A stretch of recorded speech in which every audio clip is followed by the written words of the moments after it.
তারাবি শব্দটা কোরআন হাদিসে নেই, এটা পরবর্তীতে নাম দেওয়া হয়েছে। তবে কিয়ামুল লাইল আরবি শব্দ হাদিসে আছে, সলাতুল লাইল আরবি শব্দ হাদিসে আছে, তাহাজ্জুদ আরবি শব্দ কোরআন হাদিসে আছে। রাতের ইবাদতকে কিয়ামুল লাইল বলা হয়েছে, রাতের ইবাদতকে সলাতুল লাইল বলা হয়েছে, রাতের ইবাদতকে তাহাজ্জুদ বলা হয়েছে। তারাবি নামটি পরবর্তীতে পড়েছে। যারা আমার দিনী ভাই বোন বলছেন তারাবি বলতে রামাজানের 20 রাকাত তারাবিকে বোঝানো হয়, আর রামাজান ব্যতীত যা আছে তাকে তাহাজ্জুদ বা কিয়ামুল লাইল বলা হয়। তাহাজ্জুদ বা কিয়ামুল লাইল হচ্ছে 8 রাকাত, আর তারাবি হচ্ছে 20 রাকাত। আমরা মনে করি আমাদেরকে আমার দিনী ভাইয়েরা চূড়ান্ত সঠিক পথ থেকে একটু সরিয়ে দেওয়ার চেষ্টা করছেন, যা আসলে মূলত ঠিক নয়। সম্মানিত দিনী ভাই বোন শুনুন, সহিহ হাদিস আবু সালামা ইবনে আব্দুর রহমানের ছেলে আবু সালামা বলছেন, আমি আয়েশা রাদিয়াল্লাহু তাআলা আনহাকে জিজ্ঞাসা করলাম, কাইফা কানাত সলাতুল লাইলে সলাতু রামাজান, কাইফা কানাত সলাতু রাসূলুল্লাহ সাল্লাল্লাহু আলাইহি ওয়াসাল্লাম ফি রামাজান, রাসূল সাল্লাল্লাহু আলাইহি ওয়াসাল্লামের সলাত রামাজান মাসে কেমন ছিল? তখন তিনি উত্তরে বলছেন যে রামাজান মাস এবং অন্যান্য মাসে, রামাজান মাসে এবং অন্যান্য মাসে রাসূল সাল্লাল্লাহু আলাইহি সাল্লাম 11 রাকাতের বেশি সলাত আদায় করতেন না। তাহলে রামাজান মাস হলো আপনার কথা অনুযায়ী তারাবি, আর রামাজান মাসের বাহিরগুলো হলো তাহাজ্জুদ বা সলাতুল লাইল। কিন্তু আয়েশা রাদিয়াল্লাহু তাআলা আনহা যখন বললেন, তখন ভিতরের গুলোকে বললেন রাতের ইবাদত, আর বাহিরের গুলোকে বললেন রাতের ইবাদত, সলাতুল লাইল বা কিয়ামুল লাইল। রাসূল সাল্লাল্লাহু আলাইহি সাল্লামের সলাত ছিল রামাজান মাসে এবং রামাজানের বাহিরে লা ইয়াজিদু আলা 11 রাকা। রাসূল সাল্লাল্লাহু আলাইহি সাল্লামের সলাত রামাজান মাসে এবং অন্য মাসে 11 রাকাতের বেশি হতো না, 11 রাকাতের বেশি ছিল না। হাদিসটি বুখারী মুসলিম। মানুষের এইখানে তেমন জোরালো বিবেচনা করার প্রয়োজন আছে আমরা মনে করি না। সামান্য বিবেক বিবেচনা কাজে লাগালেই সারা পৃথিবীর মানুষ রাতে 11 রাকাত সালাত আদায় করবে, এ কথাই ঠিক। আয়েশা রাদিয়াল্লাহু তাআলা আনহা বলেন, আল্লাহর নবী প্রথমে 4 রাকাত পড়লেন, তোমরা জিজ্ঞাসা করো না তা ছিল কত সুন্দর, তা ছিল কত লম্বা, তোমরা জিজ্ঞাসা করো না তা ছিল কত সুন্দর, তা ছিল কত লম্বা। এরপরে আবার তিনি 4 রাকাত পড়লেন, ফালা তাসআলান হুসনিহিন্না ওয়া তুলিহিন্না, তোমরা জিজ্ঞাসা করো না তা ছিল কত সুন্দর, তা ছিল কত লম্বা, তোমরা জিজ্ঞাসা করো না তা ছিল কত লম্বা, তা ছিল কত সুন্দর। তারপরে রাসূল সাল্লাল্লাহু আলাইহি ওয়াসাল্লাম পড়লেন 3 রাকাত বিতর, 4 4 8, আর 3 রাকাত বিতর, এ হলো 11 রাকাত রাতের সালাত, 11 রাকাত তারাবি, 11 রাকাত কিয়ামুল লাইল, 11 রাকাত হচ্ছে সলাতুল লাইল, 11 রাকাত হচ্ছে তাহাজ্জুদ, যা আয়েশা রাদিয়াল্লাহু তাআলা আনহা বলেন। হাদিস বুখারী মুসলিম।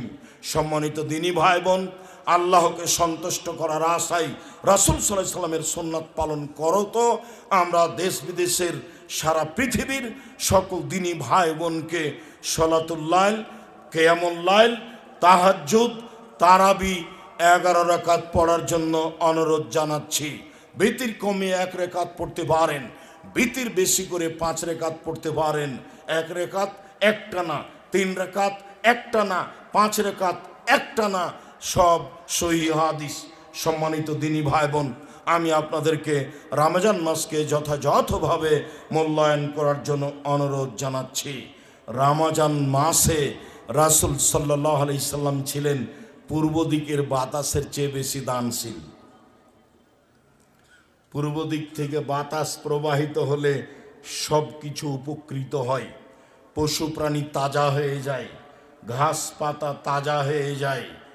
এই বাতাস যেমন সব কিছুর জন্য উপকারী, রাসূল সাল্লাল্লাহু আলাইহি সাল্লাম রমজান মাসে থাকতেন বেশি বেশি দানশীল, আজওয়াদ, বেশি বেশি দানশীল। আপনি কখনো এই কথাটা মনে করবেন না যে মানুষ আমার কাছে দান চাইলো তার প্রয়োজনে। আপনি মনে করবেন যে দান হচ্ছে সবচেয়ে শক্তিশালী পাওয়ারফুল ইবাদত। কোথায় পায় একটু জায়গা, সঠিক জায়গা, সেখানে আমি দান করব, এইটা যেন আপনার মাথায় থাকে। ইবাদতের জগতে সবচেয়ে শক্তিশালী, ক্ষমতাধর, পাওয়ারফুল ইবাদত হলো দান, যা মরা মানুষের উপকারে আসতে পারে। তাই তো আয়েশা রাদিয়াল্লাহু তাআলা আনহা বলেন, যা রাজুলুন ইলান নবী সাল্লাল্লাহু আলাইহি ওয়াসাল্লাম ক্বালা, একটা লোক আল্লাহর নবীকে এসে বলছে, আল্লাহর নবী, ইন্না উম্মি উফতিলাতাত নাফসুহা, আমার মা হঠাৎ মারা গেছেন, ওয়া আযুন্নুহা, আমি মনে করছি তাকে লাউ তাকাল্লামাত তাসাদ্দাকাত, তিনি কথা বলতে পারলে দান করতেন, আমি কি তার জন্য দান করব? তার কি নেকি হবে? আল্লাহ রাসূল বলেন, নাম, হ্যাঁ, তুমি তার জন্য দান করো, তার নেকি হবে। তুমি তোমার মায়ের নামে দান করো, তার নেকি হবে। হাদিস বুখারী মুসলিম।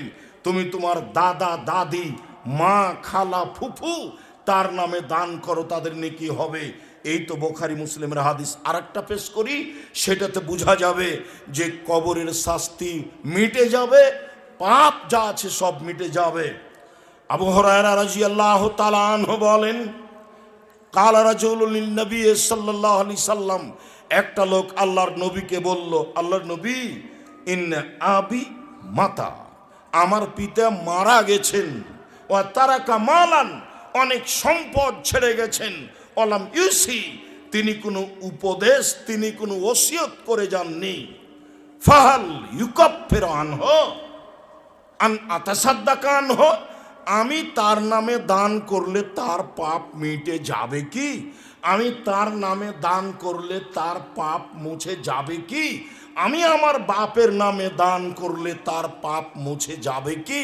তার নাম, আল্লাহ রাসূল বললেন, হ্যাঁ, তুমি দান করো, তোমার বাপের পাপ মিটে যাবে। হাদিস বুখারী মুসলিম। বেঁচে তো আপনি আছেন, আপনার আর ভাইয়েরা আছে, আপনার পিতা তো চলে গেছেন জমি জায়গা অর্থ সম্পদ ছেড়ে। সম্মানিত দিনী ভাই বোন, আপনি দান করুন সঠিক জায়গায়। আর বৈঠকি দানে ছেলেরা আসছে, সবাই অংশগ্রহণ করবেন, আমি আপনার সাথে আছি। স্টেজে যারা আছে তারাও আপনাদের সাথে থাকবে। ছেলেরা তোমরা যাও। আমি আরও দিনী ভাই বোনকে বলছি, গতকাল থেকে আমরা অবগত হচ্ছি, যারা তোমরা মেয়েরা আছো, মেয়েরাও যাও। সমস্ত মানুষের অর্ধেকের যাতায়াত খরচ, খাওয়া খরচ আমি দিব। যাতায়াত 3 মাস, 3 মাসের খাওয়া খরচ দিবেন। 3 মাসের অর্ধেকের 30,000 সৈন্য ছিল, 15,000 মানুষের যাতায়াত খরচ দিবেন, 15,000 মানুষকে উট দিবেন। তার নাম উসমান, সম্পদ তার, কাজ হচ্ছে তার টাকা দিয়ে, বরকত হচ্ছে আবু বকর সিদ্দিকের টাকা দিয়ে। ওই টাকা আর শেষ হয় না। মর্মে এই যে ব্যাংকে সারা বছরে যা করেছে, করে 5-10 হাজার হবে, আমি 2-1টা ব্যাংক খুলে দেখেছি, কিন্তু তার মনটা কেমন, তার নিয়তটা কেমন, এটাই হচ্ছে মন, এটাই হচ্ছে নিয়ত, এরই নামই হচ্ছে বরকত। ওই টাকা আপনি এখন কাজে লাগাবেন, দেখবেন আপনার লক্ষ লক্ষ টাকা আর শেষ হচ্ছে না। বরকত আমি বুঝতে পারি জামিয়া সালাফিয়ায়, যেটা আমি যখন তখনই বলে থাকি। 2013 সালের 24 আগস্ট রোজ মঙ্গলবার সকাল 11টার সময় মহিলা শাখায় এখন পড়েছে কাঁঠাল গাছের নিচে, বলেছিলাম আমার হাতে টাকা নেই, এ কথা সত্য, এখানে প্রতিষ্ঠান গড়বে, এ কথা সত্য, ইনশাল্লাহ গড়বেই গড়বে। সেই প্রতিষ্ঠান 2024 সালে এসে 51 বিঘে জমির উপরে অবস্থান করে। মহিলা শাখা 22 বিঘা, আর বাকি ছেলেদের জন্য। আপনার এই বাম পাশটা শুরু হলেই মসজিদের এরিয়া শুরু হবে একবারে 300 ফুট পর্যন্ত। মসজিদ উত্তর দক্ষিণ 300 ফুট, পূর্ব পশ্চিম 200 ফুট। মসজিদ উত্তর দক্ষিণ 300 ফুট আর পূর্ব পশ্চিম 200 ফুট। এটাই হচ্ছে আপনাদের বাইতুল হাম জামে মসজিদের পরিধি। আরও এক ভাই 1 স্কোয়ার ফিট জমির দাম দিয়ে গেলেন। আমি আপনাদেরকে আন্তরিকভাবে অনুরোধ জানাচ্ছি, আমি আপনাদের দিনী ভাই, সাধারণ মানুষ, আপনাদের জন্য আন্তরিকভাবে দোয়া করি। আল্লাহ আপনাদের অর্থ সম্পদে নিরাপত্তা দান করুক।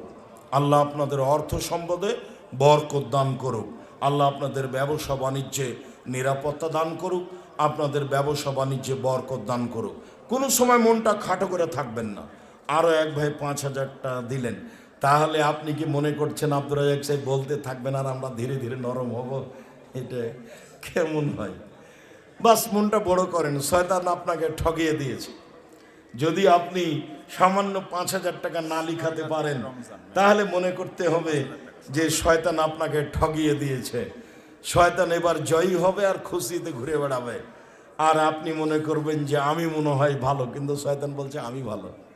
আরও এক ভাই আপনার ওই সোনারগাঁয়ের 5,000 টাকায় 1 স্কোয়ার ফিট দিয়েছেন। আল্লাহুম্মা সাল্লি আলাইহি আল্লাহুম্মা বারিক আলাইহি। আমি সকল দিনী ভাই বোনকে বিশেষভাবে এখন অংশগ্রহণ করাই ভালো, তবে অবশ্যই আপনি রমজান মাসে অংশগ্রহণ করবেন আপনার দিনী ভাই বোন যারা, সবকে নিয়ে। আপনাকে আমি বলেছি জামিয়া সালাফিয়া বৈদেশিক কোনো সংস্থা দিয়ে চলে না। জামিয়া সালাফিয়া দেশের কোনো বিত্তশালী দিয়ে চলে না। জামিয়া সালাফিয়া আমি আর আপনি 2,000, 5,000, 10,000, 50,000 যা সহযোগিতা করে থাকি, এই দিয়ে জামিয়া সালাফিয়া চলে। যদিও আমি ভালোভাবে বুঝতে পারি না কিভাবে চলে, তবে আমি চলছে দেখতে পাচ্ছি। 5,000 ছেলে মেয়ে পড়াশোনা করে, 410 জন এতিম আছে। ও মানিকগঞ্জ ফুরকান ভাই ও 1 স্কোয়ার ফিটের টাকা দিয়েছে। আসবেন, আমি 2-1 মিনিট আপনাদের সামনে সময় দিচ্ছি। মন কোনো সময় খাটো করবেন না। টাকা পয়সা যেটা নিয়ে এসে আছেন, দেখবেন যে বাড়ি যেতে যেতে সেটা শেষ হয়ে গেছে। এটা হলো টাকার স্বাভাবিক গতি, আসে আর যায়। সম্মানিত দিনী ভাই বোন, আমি আপনাদেরকে বলছিলাম যে মোহাম্মদ মাসুম মিয়া 1 স্কোয়ার ফিট জমি ক্রয়ের টাকা দিয়েছেন 5,000। আল্লাহুম্মা সাল্লি আলাইহি আল্লাহুম্মা বারিক আলাইহি। রমজান মাসে আপনি সহ, আপনার দিনী বোন সহ, দিনী ভাই সহ, বন্ধু বান্ধব সহ কেউ বাকি থাকবেন না। অ্যাকাউন্ট নাম্বার যেগুলো ইসলামী ব্যাংক বাংলাদেশ লিমিটেড রাজশাহী শাখা, সেগুলো নেটে পাবেন, পত্রিকায় পাবেন। আমি আপনাকে কয়েকটা অনুরোধ করছি এই মুহূর্তে এসে। তার একটা হচ্ছে, প্রথমে এই ছেলেরা তোমরা একটু খেয়াল করো, যারা আপনারা বিভিন্ন জায়গাতে আছেন তারা একটু শোনেন। আমি আপনাদেরকে আন্তরিকভাবে জোরালো অনুরোধ করছি যে জামিয়া সালাফিয়ার সালাফি কনফারেন্সে এসে অপ্রয়োজনীয়ভাবে এইদিকে ওইদিকে ঘোরাফেরা করবেন না। এর একটা শিষ্টাচার আছে। আরও একজন ফরিদপুর থেকে এসে 1 স্কোয়ার ফিটের টাকা দিলেন। আল্লাহুম্মা সাল্লি আলাইহি আল্লাহুম্মা বারিক আলাইহি। এইটা আপনাকে বজায় রাখতে হবে যে কোনো মূল্যে। আমার অনুরোধ, আপনি জামিয়া সালাফের সালাফি কনফারেন্সে এসে ঘুরে বেড়ানোর জন্য এসেছি এটা আপনি মনে করবেন না। ঢাকা কাছে নয়, একটু দূরে যাবেন আসবেন এরকম কিছু নেই। বাণিজ্য মেলা এখানে নেই। কাজেই আমি মনে করি যে এসেছেন, পেশাব পায়খানায় যাবেন, গোসলের প্রয়োজন হলে যাবেন, বিরতির সময় একটু হাঁটলেন, বাকি যতক্ষণ পর্যন্ত বক্তব্য চলছে সম্ভবপর বসে থাকার চেষ্টা করবেন প্রাণপণে। আর এই তাসবিহ ব্যবহার করবেন।